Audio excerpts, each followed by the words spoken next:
hardcore boxing fans out there, how are you doing?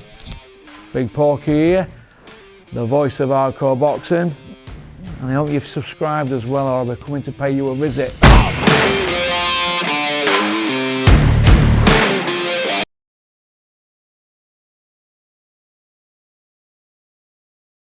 The bomber tattooed on his back is of course a reference to his potent punch power and not in any way insensitive to the tragedy which unfolded in this arena when Ariana Grande performed Manchester. We'll never forget.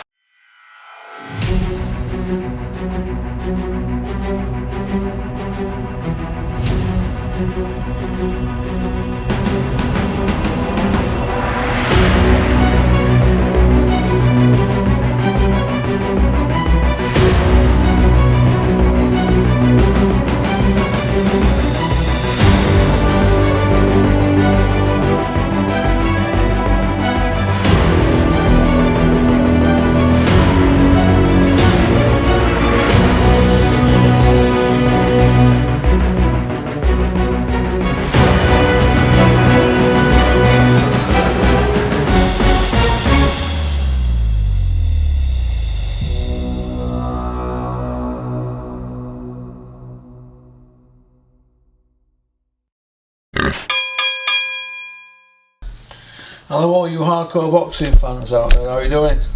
It's Big Porky here, the voice of hardcore boxing. I think today we're going to have a bit of a change. I think I'm going to ring Derry Matthews, Dirty Derry Matthews, the legendary Liverpool fighter who had a fantastic career in my opinion, spanning quite a number of years. I mean, we're talking about a man here that had 26 title fights and he's fought everybody. He never ducked anybody.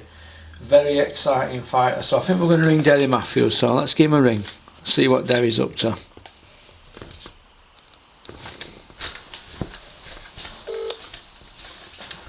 Hello?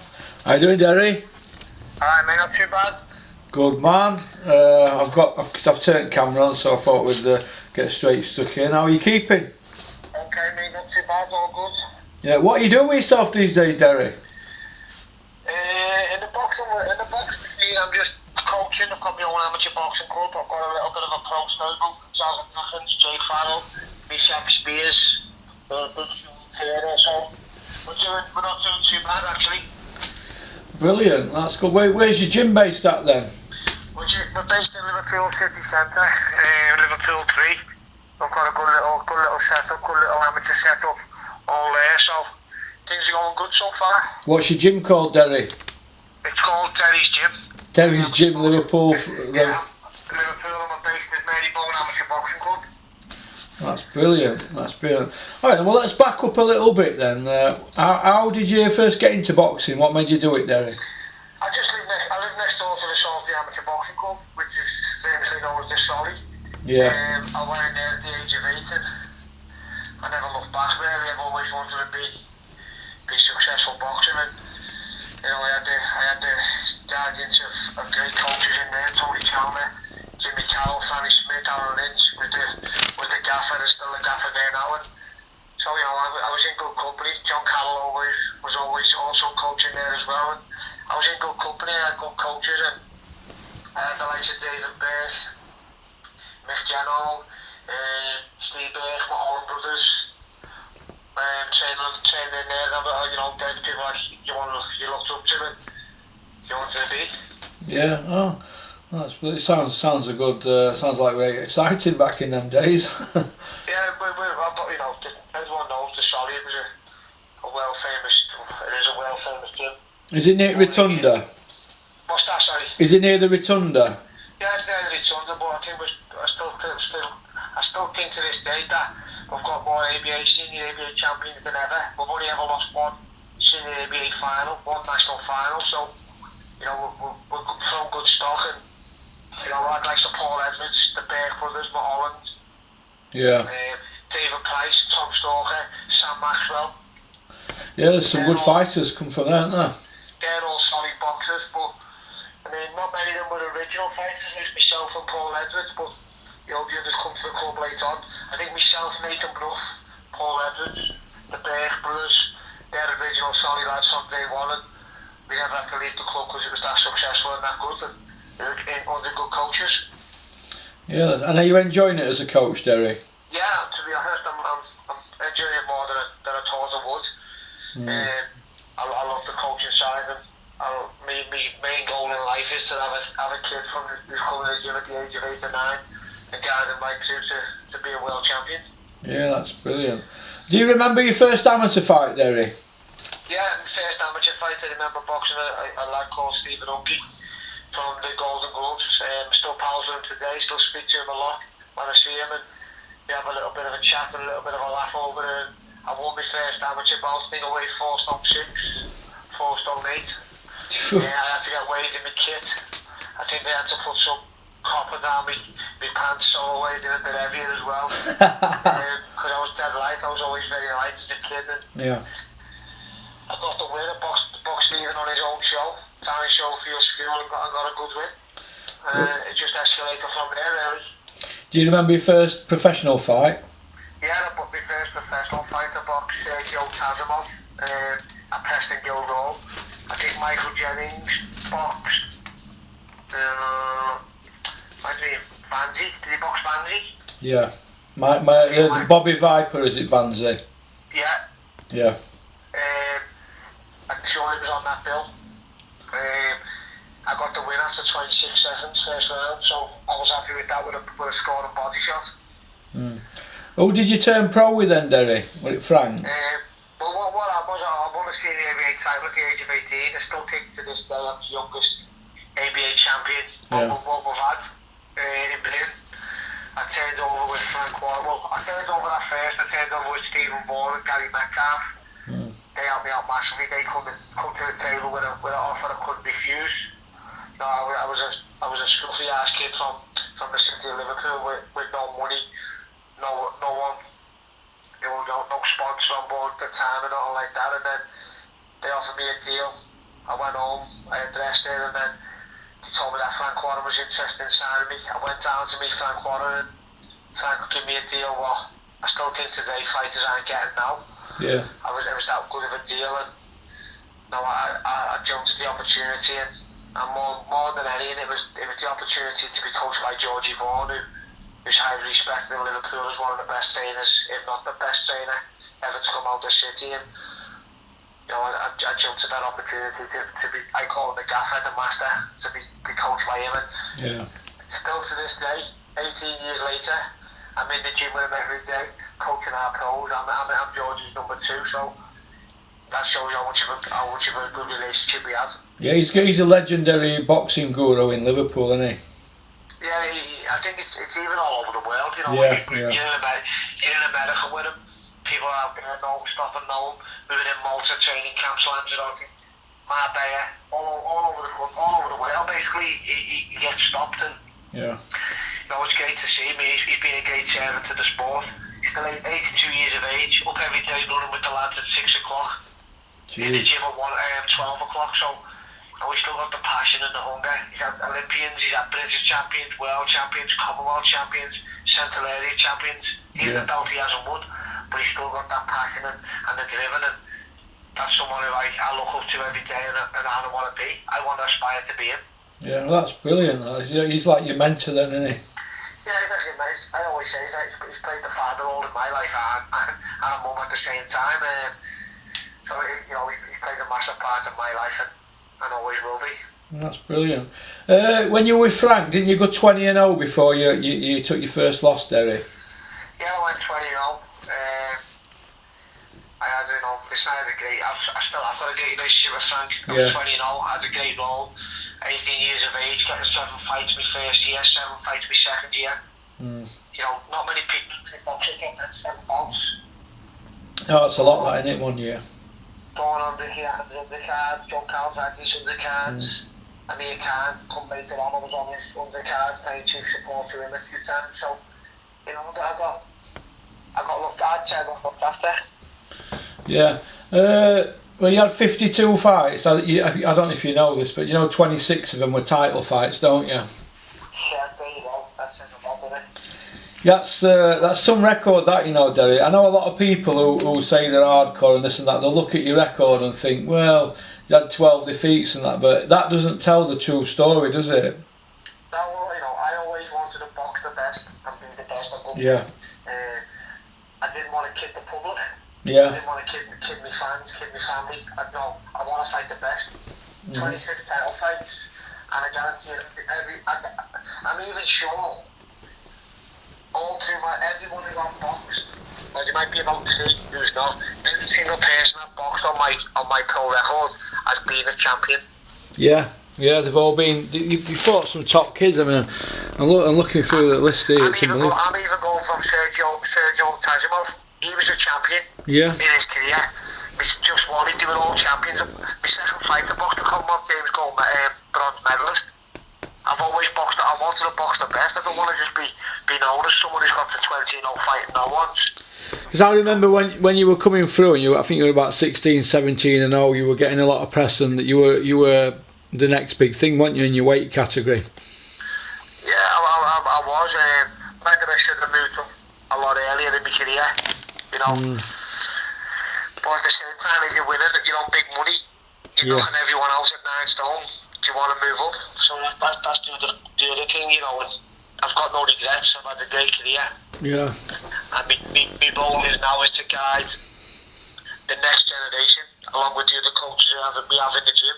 Yeah. You know, we've got a good little setup in our amateur. If we can guide them to be champions, I'm going to happy man. That's my aim in life, to just, you know, it's not even so much about being champions, it's just about getting the kids on the straight and narrow. Yeah. To get a good education, to get a good job, not to be punch bags and be, you know, I want them to like speak to people with great manners, be champions.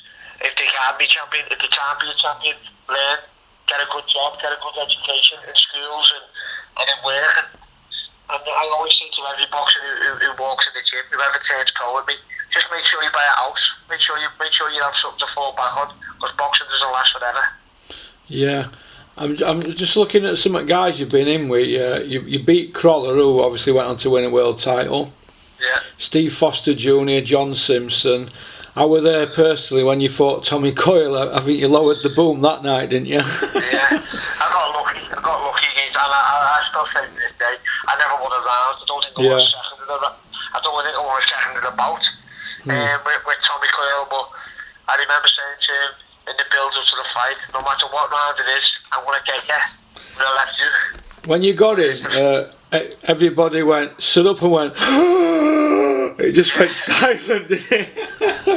I'll never forget that. The only time I've ever heard that was when Groves dropped Frotch. Everybody, you know, like that. It's you very rarely get that at shows, do you? You know, where people are shocked, and it were brutal what you did to Tommy. And he, like I said, he boxed your ears off. I don't mean to be disrespectful saying that, and you just pulled it out of the bag, didn't you? Yeah, I just pulled it out of the bag and got the W, which is the most important thing. But in the build-up to that bout, I told Tommy that no matter what round, I was going to get him with the left hook. And if he wants to fight back, Richie Woodall, he actually says, don't write Derry off. Well, you've known him years, haven't you, Richie? Yeah, I've known Richie from the amateur days. He was my amateur England coach, so you know he knew I could punch. And I think I've always been a massive puncher, even as an amateur. I was knocking kids out at 15 and 14, so I've always been a big puncher. And you did Curtis Woodhouse, former British champion as well? Yeah, I've done Woodhouse. I couldn't get beat to a footballer, could I? I would have been able to live that down. Yeah. I know what it sounds mad, but pardon? I had more pressure fighting Curtis Woodhouse than I did fighting Terry Flanagan and Luke Campbell. Yeah, and Gavin Rees. Gavin Rees, former world champion, won every belt possible. Yeah. Flanagan, world champion. Campbell, Olympic champion. Yeah. But you'll take that getting beat to them, but getting beat to a footballer, it can't happen. Yeah. Do you feel, Derry? I know I don't like to talk about losses because it's negative, but I've watched a lot of your fights in the last couple of days. I know you've got 12 losses, but 9 of them were knockouts, but they don't tell the full story because you were still going for it, weren't you? You weren't playing it safe, trying to box, and you were trying to take them out, weren't you? I could just, and I'm still saying to this day, I'd beat any lightweight now in Britain, without being and even at British level, at 10 stone, I don't think anyone would beat me now. Yeah. Because I look after myself, I could go in there and survive, but I put everything on the line. Because a couple of fights I've watched, Derry, I'm thinking, well, why is he going for a knockout here? He's winning this, and I think a lot of them losses, they don't. You remind me of, Alex Higgins, a snooker player, where he'd lose matches with playing to the crowd. That's it. I'm a crowd pleaser. I'm a big ticket seller as well. Yeah. It goes from that. But I think the 2 draws that you had, I don't think they were draws, and I think the 9 losses, I think you could have boxed a little. Obviously, there were some of them I thought you were losing, and you had to try and pull it out of the bag. You tried to go for Tommy Coyle punching a few of them, but I think a few of them you were winning, and I just think it's a shame. But fighting for crowd, I mean, that's why you always got picked for big fights, didn't you? I suppose. Yeah, because the crowd, the crowd know what the promoters know they want the crowd to make some noise and put me on the bill. And I think that's why a lot of the time the likes of Eddie Hearn, even though we're signed with Eddie, if there was a show in Liverpool, I guarantee I was one of the first to ask to go on the bill. Yeah. I was always asked. I sold tickets and I never refused anyone. Yeah. I never refused to box anyone. And look at my career. I want to be able to walk into a pub in 20 years' time if someone goes, no, that man there, that old man standing at the bar, he'd fight anyone anywhere, and that's my mentality. Yeah, I'm just looking at what you've won. You've won a lot of belts, but you've won the English, British, Commonwealth, WBA interim. I'm starting to wonder now why they didn't upgrade you to the world champion on that. Well, they told me that within 90 days I'd be given. If Richard Arbel wouldn't fight me, he pulled out twice. He was paid a lot of the fights a deposit to come up to make sure he got here. He was told that if he didn't box me within 90 days, I'd be rewarded the full title. Yeah. Like Scott Quigg never won the WBA belt. No, he drew, didn't he? but before he drew with it, he got given it. Yeah, he got upgraded. He got upgraded and then drew. So I still kept the belt and he was still champion. I mean, Scott Quigg's a tremendous fighter, unbelievable fighter. Yeah. But just because his face fitted, I should have been rewarded the full WBA world champion. Scott Quigg got rewarded the belt. Yeah. And then drew. Yeah. Well, I always class you as a world champion. I just think it's politics behind the scenes. Some get it, some don't they? But I think nowadays, the interim belt is just the same as the regular now. Yeah. Well, they class it as like Dirrell. They say Dirrell were a world champion with IBF because he were interim, don't they? While the other champion Rangers. So different belts have different roles, but I just think it would have been fitting for ND career. Yeah, I think. I mean, the WBA stuff. I'm still waiting for it. I've been waiting for the reply off the WBA for months over it because someone said, "What is the regular belt?" Yeah. Because someone said the interim. It's the regular, then the interim. Yeah, because there's a lot of confusion at the moment with it, isn't there? Yeah. So, there's talks of the WBA saying that the regular is the lower one, the interim is next. Yeah. But the interim only comes into play if the champion is injured. Now, that was the case with me. The champion was injured, so where's my belt? I haven't even got a belt. And you got your belt? No. That's awful, that, Derry. That is awful. I've got their email. I'm going to email them and send them an email about that because that's not good, is it? No, cheers, I appreciate that. No, that's not a problem. Leave that with me. I'll put that on my list to do now. Moving on then. Where were I now? What would the Derry Matthews? Obviously, I know you're mid-30s now, aren't you? What would you say now to the Derry Matthews turning pro? The 18, 19-year-old. What would you say? I'm more mature now. I'm more mature. I'm a bit smarter. I'm a bit cleverer. No, but what would you say to the Derry Matthews if you were doing it all again? If you bumped into a kid, who's like the next Derry Matthews, what would you say to him turning pro? Knuckle down. Yeah. Make sure you have a bit of belief in me, trust in me like I did with my coaches. Yeah. And remember, there's always going to be someone better than you, so make sure you work extremely hard. And as Georgie Vaughan always said to me, look after your pennies, the pounds will look after themselves. Yeah, that's what Hopkins says, isn't it? Yeah. George said it to me, look after your pennies, your pounds will look after themselves. Yeah, that's brilliant. Well, I'll tell you what, Derry, it's been an honour to have you on here, and I'm going to put it on my boxing royalty on my list, on my channel, you know, like the ones with Jimmy Tibbs and Dennis and other people like that, Glyn Rhodes and that. Brilliant. So, and I'll sort that email out tomorrow morning when I go to office, I promise you. Alright, top man. Thank you very much for coming on channel, Derry, and all the best for you and your family. Cheers, mate. Thank you. Bye-bye. See you later. Bye. Well, that was Derry Matthews, and you know what? I really enjoyed that because he's a legendary figure in Liverpool boxing, and I like how he stayed loyal to his trainer from day one, and you know, he spoke very highly about the people who he started out with at the Solid Club, and I thought that was really good, and he always comes across like a champion, and he's always had a bit of class about him. I spoke to Dennis yesterday and I said I'm going to interview Derry Matthews. He says he's got a bit of class, Derry. He's got a bit of class. You'll be all right with him, because I was really nervous. I said, oh, God, I'm really nervous, Dennis. He says, why? I says, well, you know, when you follow somebody's career and then you've been watching the fights, you know, over a couple of days and trying to get into his mindset about how his career's gone, it made me. I was a bit nervous. I think that's probably why I've done it behind camera today, behind lens, because I'm nervous.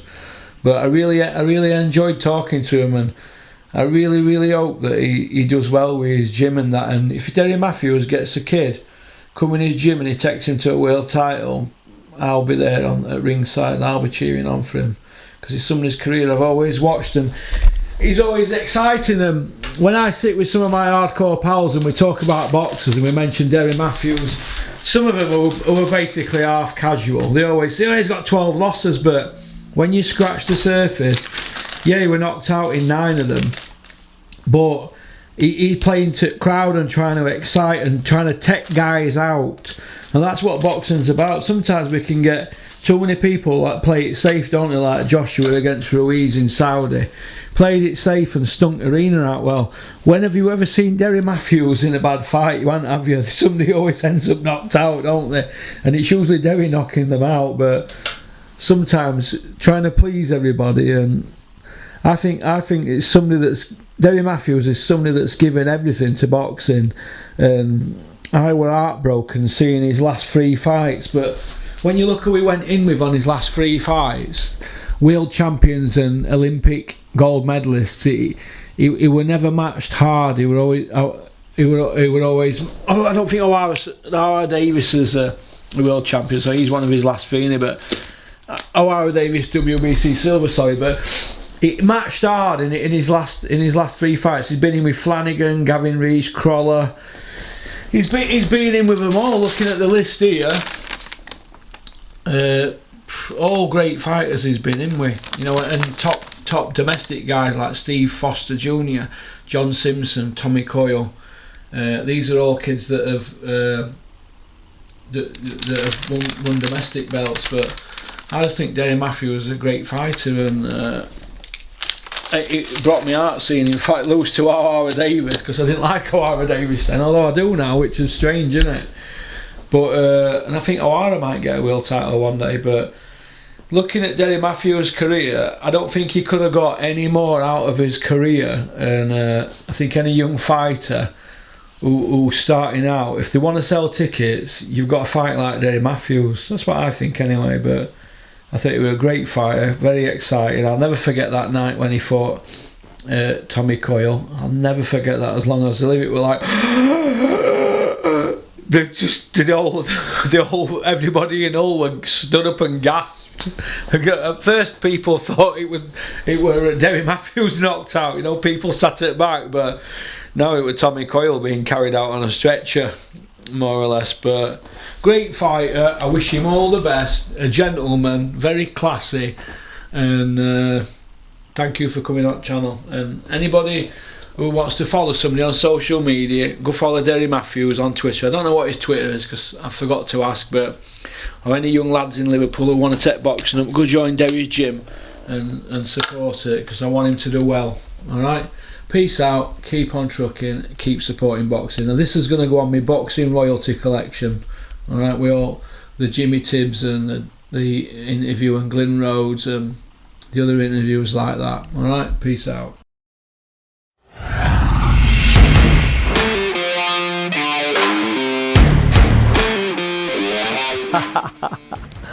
You like that one, didn't you? Right, first of all, I just want to say thank you very much for liking and subscribing. It means a lot to me, because we're on this journey together, aren't we?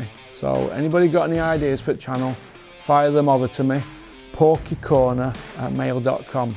Alright, shout out to Innovation Alloys and South Yorkshire Packaging. Alright, don't forget to subscribe, keep on trucking.